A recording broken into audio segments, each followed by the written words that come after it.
Welcome back. Counter-terror police have launched an investigation after an Iranian TV journalist was stabbed outside his home in London.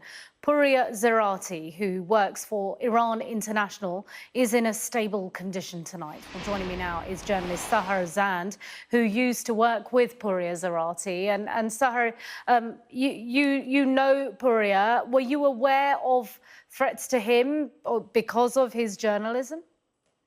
Yes, unfortunately, threats and harassments against journalists, in particular in Iran, from the Iranian state is nothing new. I have known Pouria, especially from a distance, and our professional paths have crossed over the years. And I know that he, like many other Persian-speaking journalists covering Iranian affairs from outside of Iran, have been under immense amount of pressure. And what's happened to him has been a very real possibility that many of us have been expecting for years. Yeah, that's extraordinary. And it seems to be extraordinary that this is happening to Iranian journalists outside of Iran and here in the capital in London. You say it's extraordinary. Unfortunately for us, it's nothing new. I personally haven't been covering Iran for that long. I've really drawn my attention towards covering Iranian affairs since the killing of Mahsa Amini, really, as I've been covering other world affairs. But I have known Iranian journalists here in London for a long time. And sadly, this has been a reality that they've been grappling with for a very long time. And it has been very, very serious. So just a little bit of a context for you. London, over the past, I'd like to say, decade, has become a hub, an international hub for Persian-speaking channels operating outside of Iran.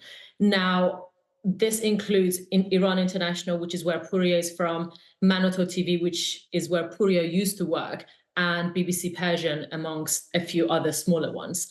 These channels basically broadcast a lot of the news from about Iran that the Iranian regime doesn't want broadcast. And they have, in a way, taken away the control of the narrative from the hands of the Iranian regime, which is one of the reasons why journalists are being attacked.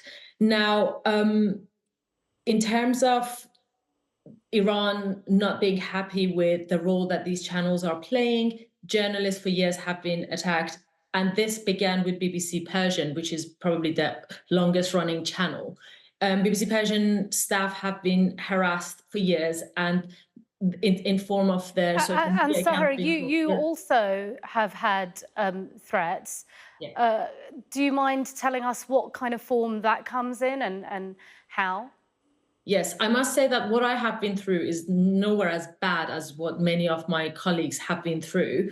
In terms of BBC Persian, people have been receiving death threats, threatening calls for years, and their families inside of Iran have been arbitrarily arrested, and they have been used to basically tell journalists here to stop reporting.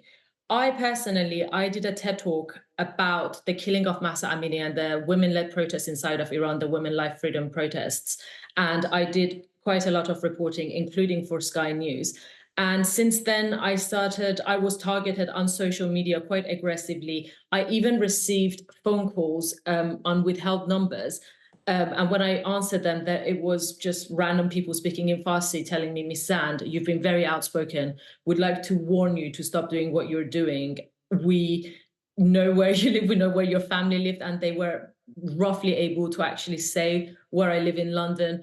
And they were like, you need to stop doing what you're doing. Otherwise, you know what's going to come for you. Yeah.